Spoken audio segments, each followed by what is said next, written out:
मैं हूं फातिमा और आप देख रहे हैं न्यूज़ एनएसओ इंडिया। दुनिया भर और भारत में महिलाओं और पुरुषों को एक बराबर सम्मान देने के लिए तो प्रयास होते रहे हैं, मगर इन दोनों के बीच की प्रजाति, जिन्हें हम किन्नर कहते हैं, इन्हें मुख्य प्रवाह में लेने और समाज में सामान्य स्थान देने और इनकी जरूरतों पर बात करने के लिए आज सामाजिक न्याय व विशेष सहाय विभाग महाराष्ट्र शासन ने तृतीयपंथी समाज के कल्याणकारी योजना को राज्य स्तर पर घोषित करने के लिए एक वर्कशॉप का गठन किया। आज जो ये मेलावा एक दिन का कार्यक्रम रखा गया है, ये ट्रांसजेंडर्स के इश्यूज के लिए, ट्रांसजेंडर के राइट्स के लिए, उनके फंडामेंटल राइट्स के लिए रखा गया है। अब ये मेरी किन्नर बहनें माताएं जो एक साथ सवाल पूछ रही थी, क्योंकि मिनिस्टर लोगों ने जो है नालसा जजमेंट आने के बाद भी 10 साल हो गया है, 2024 में 10 साल हो जाएगा जस्टिस सीकरी जी का जो जजमेंट है, उसके बाद में भी अभी तक हमें सिर्फ मिला है आश्वासन। अभी तक हम लोगों के लिए ना वेलफेयर बोर्ड बनाया गया है, ना हाउसिंग स्कीम बनाई गई है, ना उन लोगों के लिए पेंशन योजना बनाई गई है और ना उनके लिए स्कॉलरशिप बनाई गई है। उनके लिए कोई योजनाएं नहीं बनी है प्रॉपरली। आज वो आरक्षण मांग रहे हैं, आज वो चाह रहे हैं कि हम सिग्नल पे नहीं भीख मांगेंगे, हम पुलिस भर्ती में आना चाहेंगे, हम सिग्नल पे भीख नहीं मांगेंगे, हम नेवी में भर्ती होना चाहते हैं। लेकिन आप अगर अवसर ही नाही दोगे तो हम मुख्य प्रवाह में कैसे जुड़ेंगे और कब जुड़ेंगे? पण हे दीपकजी आलेले पण ना काय आमच्या समस्या त्यांच्या काय गोष्टी त्या सांगून, पण आमच्या समस्या काय ऐकायच्या होत्या त्या त्यांच्या मनोगत करून ते निघून गेले। पण आमच्या समस्या सांगायच्या होत्या त्या काय हाल झाले नाही। पण आम्ही समाजाला आमच्या समस्या सांगू शकतो की चॅनलच्या माध्यमातून की आम्हाला की ना किन्नर समाजाला शिक्षण पाहिजे, शिवाय घरकुल पाहिजे, शिवाय आपलं हॉस्पिटलमध्ये हे सगळे पाहिजे। ज्या अशा समस्या आहे ज्या इतर लोकांसाठी त्या आमच्या किन्नरसाठी उपलब्ध झाल्या पाहिजे, म्हणून आम्ही ना आता गेल्या 10 ते 15 वर्षापासून हा उपक्रम राबवत आलेलो आहे आणि की ह्या सगळ्यांना सांगत आलो आहे। पण आतापर्यंत सगळ्यांनी आपले आपले हे करून काही आमच्या किन्नरांच्या काही हे नाही केलेल्या समस्या ऐकलेल्या, फक्त अशा भरपूर ठिकाणी भरपूर वेळेस मीटिंगी घेतल्या, बोर्ड तयार केले, पण बोर्ड तयार करून सुद्धाही त्यांनी ना आतापर्यंत काही आमच्या ज्या मागण्या आहेत त्या काही केलेल्या नाही आहेत। सर, जिस तरह से तृतीयपंथी समाज के साथ भेदभाव हो रहा है, आज क्या यहाँ पे भी वो दिखाई दे रहा है क्या? देखिए, बहुत सालों से उन्हें मौका नहीं मिला था किसी मंत्री से बात करने का, तो उनको जब मौका मिला है तो ये मौका उन्होंने लेना चाहिए और उनको उसके बारे में उनकी जो बातें हैं वो सुननी चाहिए। इसलिए अभी तो मेरी कैबिनेट है, कैबिनेट जाके मैं वापस आ जाऊंगा और उनकी जो भी कहना है सुन के उनको न्याय देने के लिए। रोजगार को लेकर जो है बहुत सारी चीज़ों पे इनको जो नौकरी मिलने की बात की गई है लेकिन नहीं हो रही है, क्या इन्हें है उसको रिकग्निशन देता है तो अच्छा काम होना चाहिए और उसके लिए जो फैसिलिटीज़ चाहिए वो बननी। मेरा नाम है आर्या पुजारी, मैं सातारा से हूँ। मैं महाराष्ट्र में फर्स्ट ट्रांसजेंडर हूँ कि मैं पुलिस भर्ती में भर्ती हो चुकी हूँ। जो 2014 में नालसा जजमेंट आया था उसके बाद अभी 10 साल हो गए, लेकिन कुछ भी हमारे लिए रिजर्वेशन नहीं है।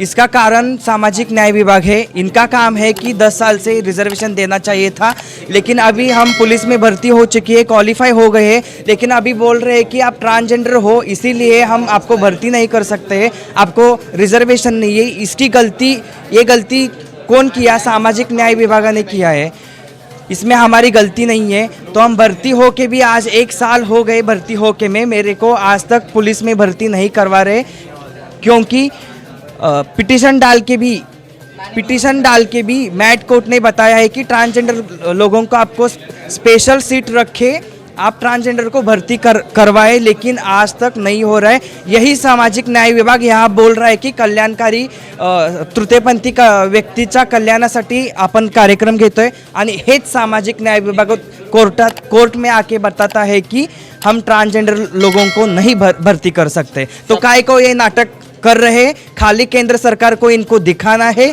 कि ये हमको एक फोटो सेशन लेना है, बस ये इतना ही मैं बोल सकती। डाटा बस कलेक्शन के लिए और डाटा जमा करने के लिए या 10 साल से ये लोग ऐसा कर रहे हैं। नालसा जजमेंट इनके पास बाकायदा मौजूद है, उसके बावजूद भी ये सब सीढ़ियाँ हमारे साथ चल रही है। आज 10 साल तक हम लोग ये लड़ रहे हैं, लेकिन इसकी कोई हमको श्योरिटी नहीं दी। आश्वासन के ऊपर आश्वासन, ये सुनकर हम लोग किन्नरों ने आज हमारा जो उद्रेक अंदर हुआ था प्रश्न उत्तरों को लेकर, वो हम लोग यही रख रहेंगे कि और हम यही चाहते हैं कि हमारे साथ न्याय हो। डिस्क्रिमिनेशन की बात ये लोग करते हैं, ये लोग डिस्क्रिमिनेशन की बात करते हैं और यही डिस्क्रिमिनेशन पैदा भी यही लोग करते हैं। तो फिर हम लोग जाए तो किसके साथ जाए? कौन सी न्याय, कौन सा सामाजिक विकास हमारे साथ हो रहा है, कौन सा डेवलपमेंट हमारे साथ हो रहा है और सरकार आगे क्या करना चाहेगी, इसके लिए हम अभी तक हम मौजूद है इस बात के लिए और हम भी उसके साथ गवाह है कि यही सरकार हमको डिस्क्रिमिनेशन के लिए पहली सीढ़ी चढ़ने पर आमादा करती है।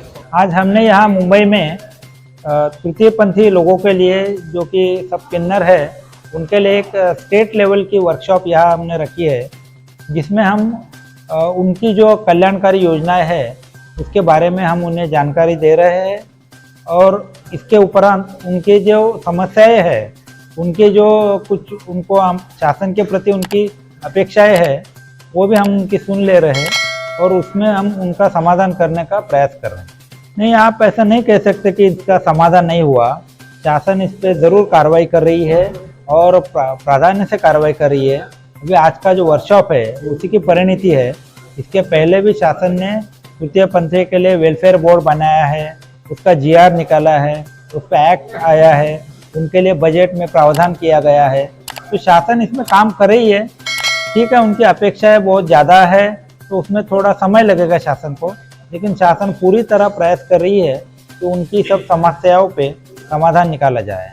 आज महाराष्ट्र गवर्नमेंट की ओर से, सोशल वेलफेयर मिनिस्ट्री की ओर से ट्रांसजेंडर पर्सन्स के लिए जो वेलफेयर के स्कीम्स है उसके लिए एक स्टेट वर्कशॉप का ऑर्गेनाइज़ किया गया है।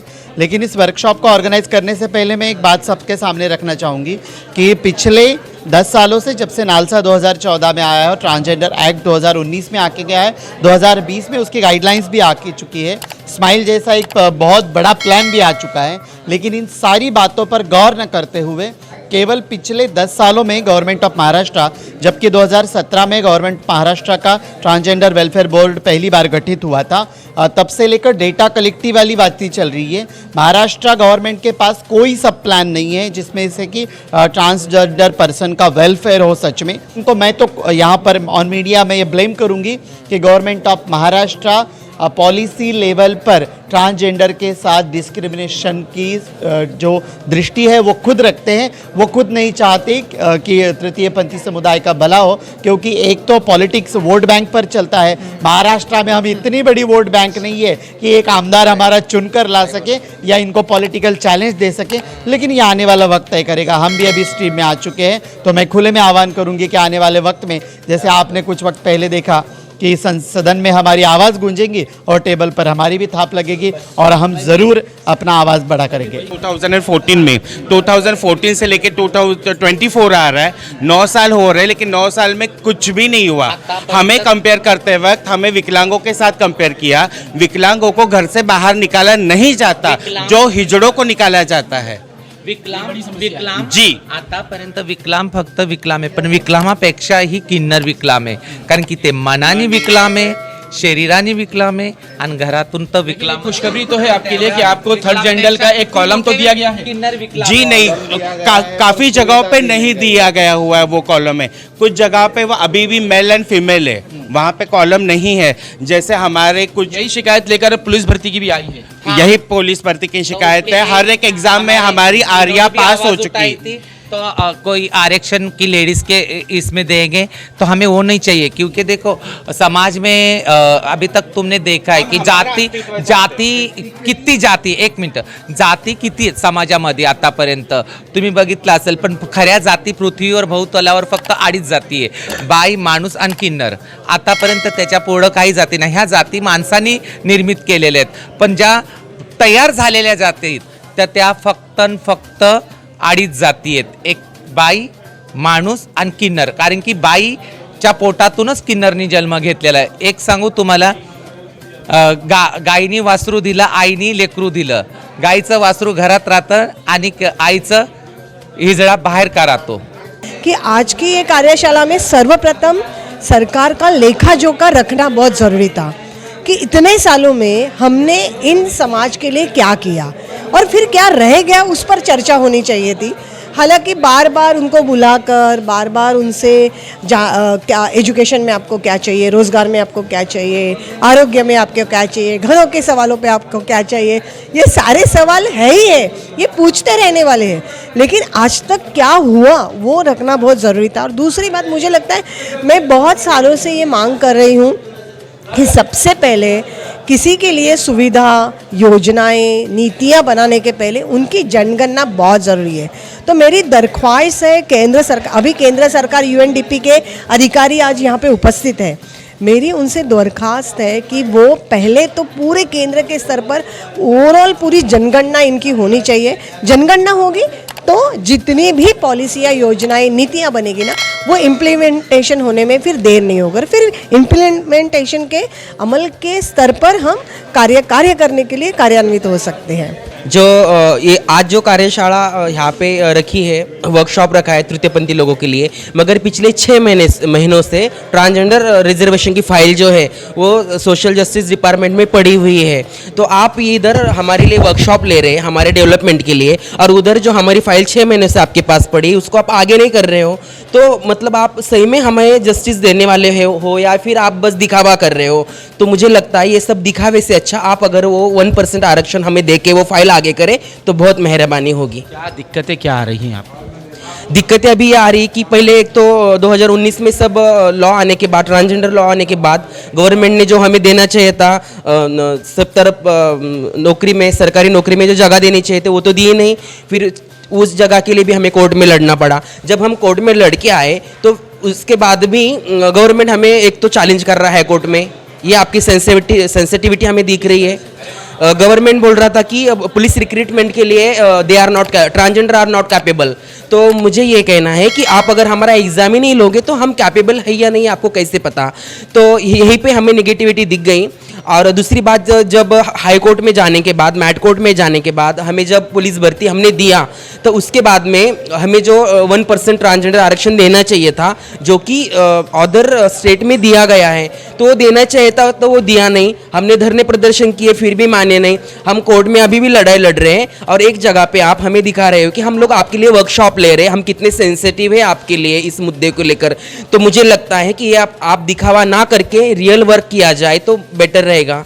जन आरोग्य एक बहुत बड़ी योजना है, लेकिन उसमें ट्रांसजेंडर्स के एसआरएस को लेकर या फिर हार्मोनल थेरेपीज़ वगैरह को लेकर कोई बात नहीं रखी गई है। आयुष्मान भारत में वो बात रखी गई है। जैसे हमारे पड़ोसी राज्य हो, राजस्थान हो, गुजरात हो, मध्य प्रदेश, बिहार हो, तो उनकी जो स्टेट लेवल पॉलिसीज़ है मेडिकल हेल्थ इंश्योरेंस की, तो उसमें ये बातें हैं, लेकिन महाराष्ट्र में नहीं है। तो ये पॉलिसी को लेकर हमारी एक मांग है कि एसआरएस के लिए हो या फिर हार्मोनल थेरेपीज़ हो, साइकोलॉजिकल इश्यूज़ भी होते हैं, क्योंकि कम्युनिटी में 95% पर्सन्स ऐसे हैं कि उनको बहुत कम उम्र में अपना घर छोड़ना पड़ता है। तो साइकोलॉजिकल इश्यूज़ को सामने जाना पड़ता है, अकेलापन हो, चिड़चिड़ापन हो, समाज की ओर से जो उलाहना या जिस तरीके से ये किया जाता है, डिस्क्रिमिनाइज किया जाता है, तो उनके लिए खास तरीके से सुविधाएं होना बहुत बहुत आवश्यक है। भेदभाव को लेकर तो मैं तो एक मांग करती हूँ कि एट्रोसिटी एक्ट के तहत पर जिस तरीके का एक कड़ा कानून है जातीय हिंसा को लेकर, तो हमारे लिए भी होना चाहिए, क्योंकि रास्ते चलते वक्त मेरा जेंडर, मेरा कल्चरली जेंडर हिजड़ा है, हाँ, लेकिन ट्रांसजेंडर्स को जो हिजड़ा, किन्नर, अरावणी, जोगती, आराधी, ये जो हमारा सांस्कृतिक धरोहर वाला कल्चर है, उसी को लेकर समाज में काफ़ी इस तौर पर इसको गाली के तौर पर, और महाराष्ट्र में तो काफ़ी मंत्री भी इस शब्द को इस्तेमाल करते हैं, जिसका मैंने काफ़ी बार निषेध किया है ना। तो इन पर भी कड़ा कानून लागू होना चाहिए। इसके पीछे एक रीज़न है, इसके पीछे ये रीज़न है कि आज भी तृतीयपंथी समुदाय के लिए जो सेंसिटिव होना लोग ज़रूरी है।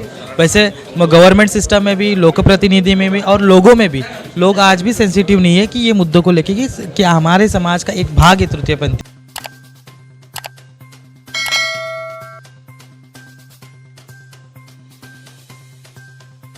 ज़्यादा करके ट्रांसजेंडर कम्युनिटी को समझ में आ जाता है, क्योंकि उनके पास हम रहते हैं, हम साथ में खाते पीते, घर से सब साथ में रहते, एक परिवार जैसे रहते, तो उनको वो प्यार दिखता है हमें, हम उनको दे सकते हैं, उनके लिए दुआ करते हैं, सब कुछ हम करते हैं उनके लिए। यूँ तो किन्नरों के साथ बहुत सी मीटिंग ली गई, बहुत सी योजनाओं का ऐलान किया गया, सरकारी नौकरी से लेकर पुलिस भर्ती तक बात की, मगर आज तक इन योजनाओं का तृतीयपंथी यानी किन्नरों का इससे लाभ मिलता नहीं दिखाई दिया। आने वाले दिनों में देखेंगे कि आश्वासन के साथ जमीन पर हकीकत भी नजर आती है कि नहीं। आज तक के लिए इतना ही। देश विदेशी खबरों के लिए देखते रहे न्यूज़ NSO इंडिया।